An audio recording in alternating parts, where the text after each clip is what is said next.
All right, we are in Numbers chapter 3 and 4, dealing back to the Levites and the priests. We counted all the 11 other tribes yesterday, but now we're going to count the Levite tribe to see how many of them are available and how many of them are being priests. Remember, they got a huge job to do. People are bringing them animals all the time. So uh, let's read chapter 3 and chapter 4.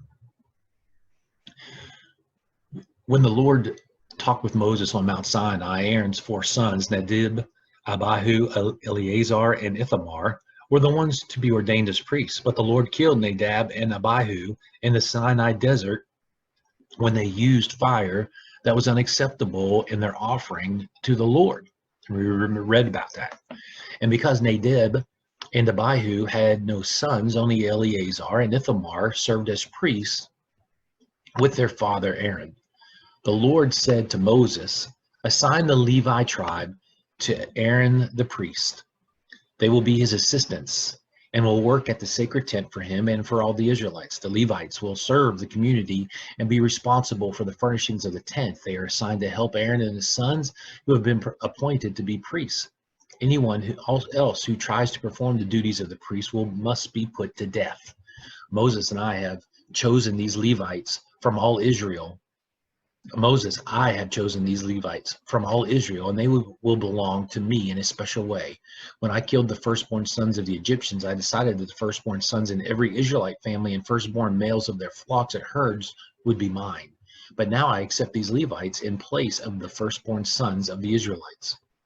In the Sinai desert, the Lord said to Moses, "Now I want you to count the men and boys in the Levi tribe by families and by clans. Include every one at least a month old." So Moses obeyed and counted them. Levi's three sons, Gershon, Kohath, and Merari, had become the heads of their own clans. Gershon's sons were Libni and Shimei. Kohath's sons were Amram, Izhar, Hebron, and Uziel. And Merari's sons were Mali and Mushi. These were the sons and grandsons of Levi, and they became the leaders of the Levite clans. The two Gershon clans were the Libnites and Shimeites, and they had 7,700 men and boys at least 1 month old. The Gershonites were to camp on the west side of the sacred tent under the leadership of Eliasaph, son of Lael. Their duties at the tent included taking care of the tent itself, along with its outer covering and the curtain for the entrance, the curtains hanging inside the courtyard around the tent, as well as the curtain and ropes for the entrance to the courtyard and its altar. The Gershonites were responsible for setting these things up and taking them down. The four Kohath clans were the Amramites, the Izrahites, the Hebronites, and the Uzzielites, and they had 8,600 men and boys at least 1 month old. The Kothites were to camp on the south side of the sacred tent, and they're under the leadership of Elizaphan, son of Uziel. Their duties at the tent included taking care of the sacred chest, the table of the sacred bread, and the lampstand, the altars, and the objects used for worship, and the curtain in front of the most holy place. The Kohathites were responsible for setting things up and taking them down. Eleazar, son of Aaron, was the head of the Levite leaders, and he made sure that the work of the sacred tent was done. The two Merari clans were the Mahalites and the Mushites, and they had 6,200 men and boys at least 1 month old. The Merarites were to camp on the north side of the sacred tent under the leadership of Zuriel, son of Abihail. Their duties included taking care of the tent frames and the pieces that held the tent up, the bars, the posts, the stands, and its other equipment. They were also in charge of the posts that supported the courtyard, as well as their stands, tent pegs, and ropes. The Merari clans were responsible for setting things up, taking them down. Moses and Aaron and his sons were to camp in front of the sacred tent on the east side to make sure that the Israelites worshipped in the proper way. Anyone else who tried to do the work of Moses and Aaron was to be put to death. So Moses and Aaron obeyed the Lord and counted the Levites by their clans. The total number of Levites at least 1 month old was 22,000. The Lord said to Moses, "Make a list and count the firstborn sons at least 1 month old in each of the Israelite families. They belong to me, but I will accept the Levites as substitutes for them, and I will accept the Levites' livestock as substitutes for the Israelites' firstborn livestock. Moses obeyed and counted the firstborn sons, and there were 22,273 of them. Then the Lord said, the Levites will belong to me and will take the place of the firstborn sons. Their livestock will take the place of the Israelites' firstborn livestock. But since there are more firstborn sons than Levites, the extra 273 men and boys must be bought back from me. For each one, you are to collect 5 pieces of silver, weighed according to the official standard. This money must be then given to Aaron and his sons. Moses collected the silver from the extra 273 firstborn men and boys, and it amounted to 1,365 pieces of silver, weighed according to the official standard. And then he gave it to Aaron and his sons, just as the Lord commanded.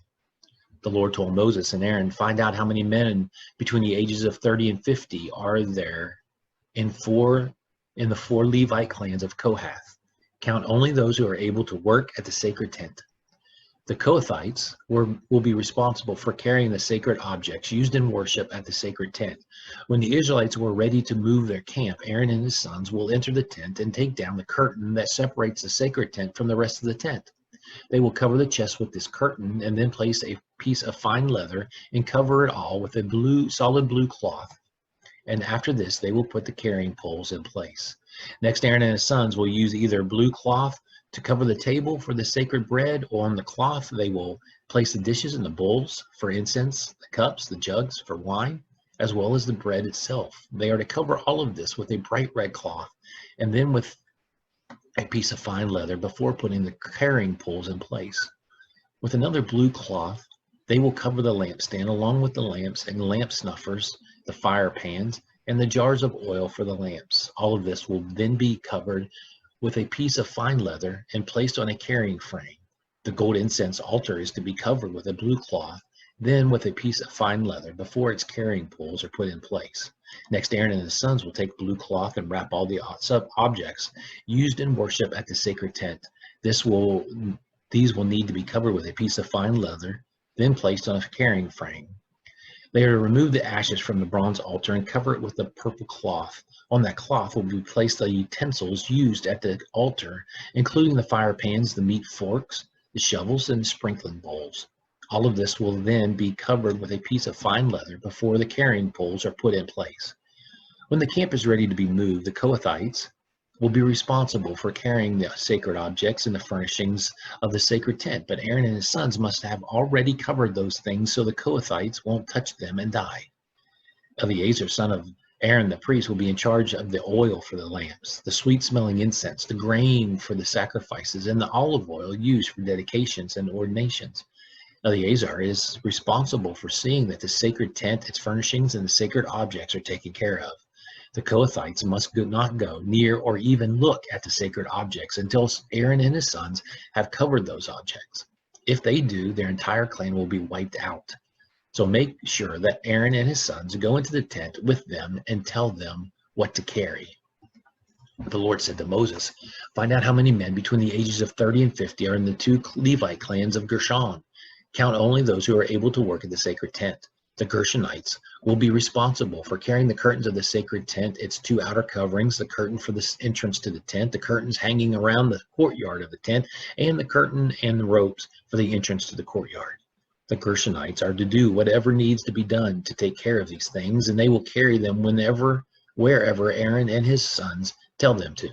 These are the duties of the Gershonites at the sacred tent, and Ithamar, son of Aaron, will make sure they do the work. The Lord said, Moses, find out how many men between 30 and 50 are in the Levite clans of Merari, but count only those who are able to work at the sacred tent.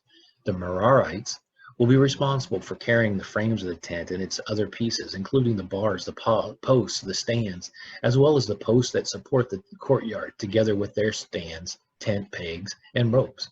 The Merarites are to be told exactly what objects they are to carry, and Ithamar, son of Aaron, will make sure they do their work. Moses, Aaron, and the other Israelite leaders obeyed the Lord and counted the Levi tribe by families and clans to find out how many men there were between the ages of 30 and 50 who could work at the sacred tent. There were 2,750 Kohathites, 2,630 Gershonites, and 3,200 Merarites, making a total of 8,580.